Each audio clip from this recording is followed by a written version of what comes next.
Hello बच्चों, स्वागत है आपका अपने YouTube चैनल पर। लास्ट क्लास के अंदर अपने सेल डिवीजन के बारे में डिस्कशन चल रहा था, उसी को कंटिन्यू करते हैं।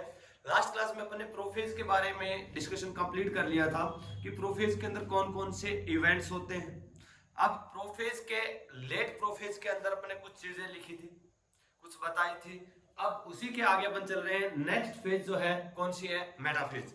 मेटाफेज से पहले पॉइंट लिखते हैं अपन, क्या? Transition to metaphase. बोले तो ट्रांजिशन टू मेटाफेज का मतलब क्या हुआ कि बोले तो वो मेटाफेज की ओर जा रही है, हमें ऐसा लगेगा कि वो मेटाफेज में आ गई है। तो एनसीईआरटी एक लाइन लिखती है। एनसीईआरटी क्या लाइन लिखती है कि transition to metaphase marked with, कि ट्रांजिशन टू मेटाफेज कब पहचानेंगे? Marked with complete disintegration of nuclear membrane.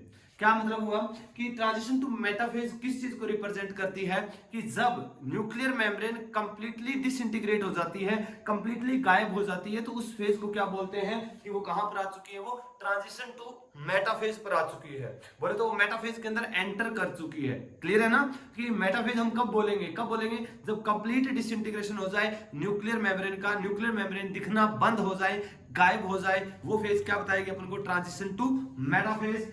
आगे देखते हैं इसके अंदर और कौन कौन से इवेंट्स होंगे। ट्रांजिशन टू मेटाफेज के अंदर ये अपने सेल बना ली। जब कंप्लीट डिसइंटीग्रेशन हो जाएगा किसका? न्यूक्लियर मेम्ब्रेन का, तो उस कंडीशन में क्या होगा?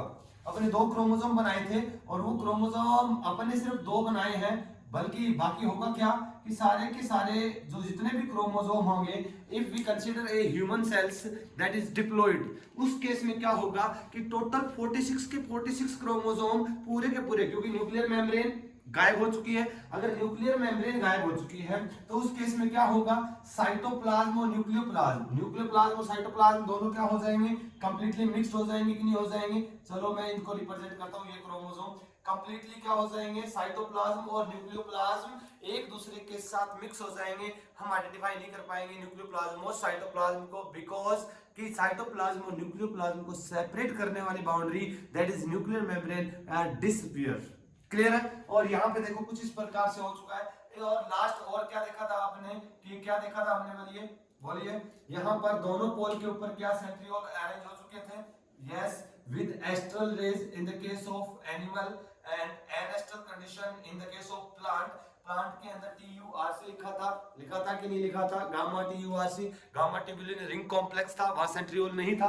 तो यहाँ सेंट्रियोल से क्या बताया था? क्या जुड़ चुके हैं? कुछ एस्ट्रल रेज कंटिन्यू होकर स्पिंडल फाइबर का फॉर्मेशन कर रही थी। यस, कुछ कर रही है। और अब क्या होगा? अब क्या होगा कि जो साइटोप्लाज्म के अंदर क्रोमोसोम क्या हो चुके हैं? स्कैटर्ड हो चुके हैं। तो अपन क्या लिख सकते हैं? क्या लिख सकते हैं? Chromosome scattered, scattered in cytoplasm. Cytoplasm के अंदर क्रोमोसोम क्या हो चुके हैं? बिखर चुके हैं। And the spindle fibre attached to the kinetochore of chromosome at the both end, या बोले तो बोथ पोल, दोनों पोल से क्या होगा? स्पिंडल फाइबर अटैच हो जाएंगे किसके साथ? किसके साथ? क्रोमोसोम के। कौन से पॉइंट के साथ जुड़ते हैं पता है? काइनेटोकोर। कहां पर?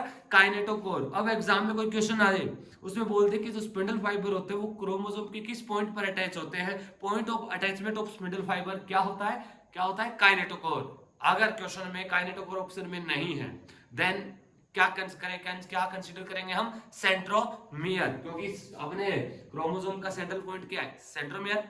क्लियर है? तो यहां पर डिसइंटीग्रेशन हो गया था, तो साइटोप्लाज्म और क्रोम अपने न्यूक्लियोप्लाज्म आपस में मिक्स हो गए, और मिक्स होने के बाद कुछ इस प्रकार बिखर चुके हैं, कुछ क्रोमोसोम किधर, कुछ क्रोमोसोम किधर। अब जिस रूम में तुम बैठे हो उसी रूम को एक सेल कंसीडर करो कि एक ये सेल है, और टोटल पहले सेंटर के अंदर 46 क्रोमोसोम न्यूक्लियस के अंदर प्रेजेंट थे, वो उस न्यूक्लियर मेम्ब्रेन को गायब कर दो तो सारे के सारे न्यूक्लियोप्लाज्म साइटोप्लाज्म मिक्स। अब देखो, कल्पना करो कि कोई क्रोमोसोम इधर है, ऊपर है, कोई नीचे, इधर उधर, सारे क्रोमोसोम बिखर चुके हैं और सेंट्रियोल से स्पिंडल फाइबर अटैच हो चुके हैं, और कुछ स्पिंडल फाइबर कहां अब क्या हुए हैं? क्रोमोसोम के साथ अटैच्ड हुए हैं। हुए कि नहीं हुए? क्रोमोसोम के साथ अटैच हो गए।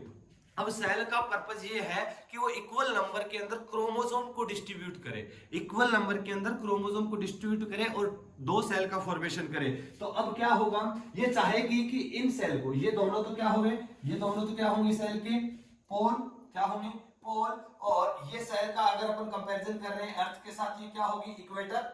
अगर 3D के अंदर अपन सेल को इक्वेटर क्या बोले तो अर्थ के साथ कंसीडर करें तो क्या होगा, इक्वेटर सेल चाहेगी इन सभी क्रोमोसोम को कहां पर लेके आए, इक्वेटर। तो थोड़ा सा दिमाग लगाइएगा, बोलिएगा ये जो स्पिंडल फाइबर है, बोलिए ये स्पिंडल फाइबर केमिकली किससे मिलकर बने हुए हैं, बोलो बोलो, शाबाश, किससे मिलकर बने हैं स्पिंडल फाइबर, ट्यूबुलिन प्रोटीन से।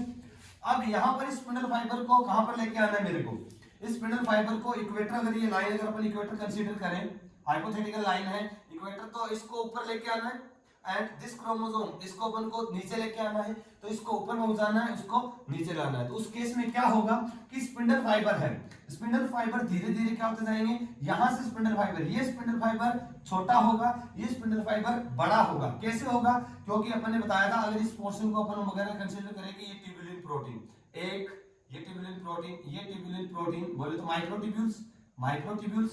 अब अगर माइक्रोट्यूब्यूल्स यहां से मैं अगर माइक्रोट्यूब्यूल्स को हटाता जाऊं और इसके अंदर सेल क्या करती जाए, माइक्रोट्यूब्यूल्स को ऐड करती जाए, इधर से माइक्रोट्यूब्यूल्स कम हो रही है, इधर से ऐड करती जा रही है, क्या बताइए क्रोमोसोम ऊपर की ओर जाएंगे, इसके इस साइड में क्या होगा, तो उल्टा होगा। यहाँ पर स्पिंडल फाइबर माइक्रोट्यूब्यूल्स मिलकर बने हुए हैं, माइक्रोट्यूब्यूल्स बोले तो ट्यूबुलिन प्रोटीन से मिलकर बनी हुई बोले तो ट्यूबुलर स्ट्रक्चर है जो कि सेल के अंदर मिलेगी।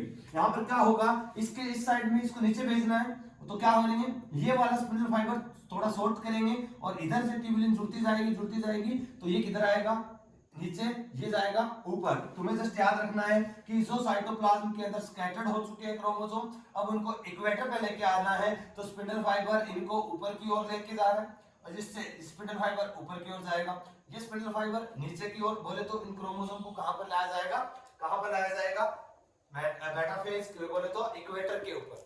क्लियर है, तो ये है ट्रांजिशन टू मेटाफेज।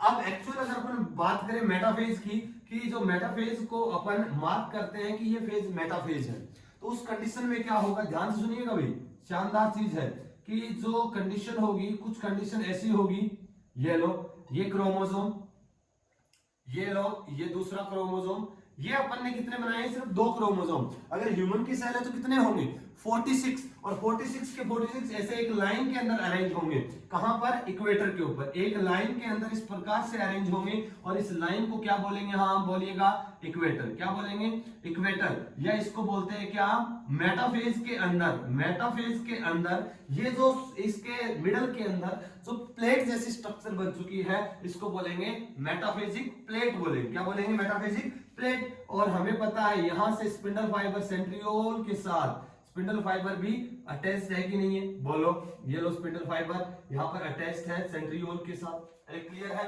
और कुछ स्पिंडल फाइबर हमें पता है जो कि आपस में इन सेंट्रियोल से कनेक्टेड है। तो इस केस के अंदर बोलिएगा ये स्पिंडल फाइबर कहां से जुड़े हुए हैं, हमें अच्छे से पता है, कहां से, काइनेटोकोर से, क्रोमोसोम की स्ट्रक्चर अच्छे से पढ़ चुके हो, कहां पे जुड़े हैं, काइनेटोकोर से। अब सुनिएगा, ये तो होगी कि मेटाफेजिक प्लेट का फॉर्मेशन होना कहां होगा, मेटाफेज के अंदर। इसके अलावा यहां पर हमको जो क्रोमोसोम है, ध्यान से देखना, क्रोमोसोम कंप्लीट अच्छा क्लियरली विजिबल हो रहा है, ये देखो, ये जो क्रोमोसोम है, ये पूरा क्रोमोसोम का एक पार्ट, ये एक पार्ट, बोले तो इस प्रकार, ये देखो, ये कंप्लीटली हमको क्लियरली विजिबल है, और यहां से बिल्कुल बोले तो कंप्लीटली कंडेंस हो चुका है, बोले तो मैं लिख सकता हूं complete condensation of chromosome. Metaphase के अंदर सबसे मार्क जो इवेंट होगा वो क्या होगा कि complete condensation of chromosome, chromosome completely condense हो चुका है, और कंप्लीटली कंडेंस हो चुका है, इसके लिए अपन क्या लिख सकते हैं, in metaphase chromosome clearly visible, clearly visible. अब वो क्लियरली विजिबल होगा कि इसकी स्ट्रक्चर कैसी है, नंबर कैसे है, वो सारी चीजें हम काउंट कर सकते हैं, स्ट्रक्चर क्या है, नंबर क्या है क्रोमोसोम की, अगर वो चीज के अगर काउंट कर सकते हैं तो स्ट्रक्चर को, नंबर को जो हम देख के काउंट कर सकते हैं उसको क्या बोलेंगे, मॉर्फोलॉजी। तो बोले तो क्रोमोसोम की मॉर्फोलॉजी की स्टडी, क्रोमोसोम की morphological study, morphological study can be done in metaphase. ध्यान से, बहुत इंपॉर्टेंट है कि मॉर्फोलॉजी की स्टडी क्रोमोसोम की कौन सी फेज में कर सकते हैं, मेटाफेज के अंदर, क्योंकि यहां पर आते आते कंप्लीट कंडेंसेशन हो चुका है क्रोमोसोम का, क्रोमोसोम मेटाफेजिक प्लेट पर अरेंज हो चुके हैं। डन, क्लियर है। और सुनिएगा, यहां पर ये स्पिंडल फाइबर 2 टाइप के दिखेंगे अपन को, कितने टाइप के स्पिंडल फाइबर दिखेंगे, 2। कुछ तो देखो जो centriole to centriole, centriole to centriole जो स्पिंडल फाइबर है, क्या बीच में कोई इनका ब्रेकेज हुआ? नो। क्या ये कॉन्टिन्यूअस? कैसे बेटा? Continuous spindle fibre. कैसे है? Continuous spindle fibre. क्लियर है? बट ये क्रोमोसोम, ये स्पिंडल फाइबर देखो जो कि आ रहा था, बट बीच में क्या आ गया इनके? क्रोमोसोम फिर स्पिंडल फाइबर। इधर क्रोमोसोम, अगर spindle fibre, chromosome, spindle fibre, तो बोले तो यहाँ पर स्पिंडल फाइबर कॉन्टिन्यूअस नहीं है, तो इसको अपन क्या बोल देंगे? Discontinuous spindle fibre. क्या होगा? Discontinuous spindle fibre. डिसकॉन्टिन्यूअस है क्योंकि बीच में क्या आ चुका है इनके? क्रोमोसोम, इसलिए इनको हम क्रोमोसोमल, क्या बोलेंगे इनको? क्रोमोसोमल स्पिंडल फाइबर भी कहते हैं। क्रोमोसोमल स्पिंडल फाइबर भी कहते हैं। ध्यान से क्या क्या देखा कि मेटाफेजिक प्लेट का फॉर्मेशन हुआ, क्रोमोसोम का कंप्लीट कंडेंसेशन हुआ, क्रोमोसोम को क्लियरली विजिबल है, इसकी मॉर्फोलॉजी की हम स्टडी कर सकते हैं। मोस्ट इंपोर्टेंट क्वेश्चन कि मॉर्फोलॉजी की study can be done in the which stage of the cell cycle? बोली कौन सी? मेटाफेज। क्लियर है ना? और ये इक्वेटर मेटाफेजिक प्लेट पर स्पिंडल फाइबर कितने टाइप के? दो, कॉन्टिन्यूअस और डिसकॉन्टिन्यूअस। डिसकॉन्टिन्यूअस को और क्या बोलते हैं अपन? क्या बोलते हैं? Chromosomal spindle fibre.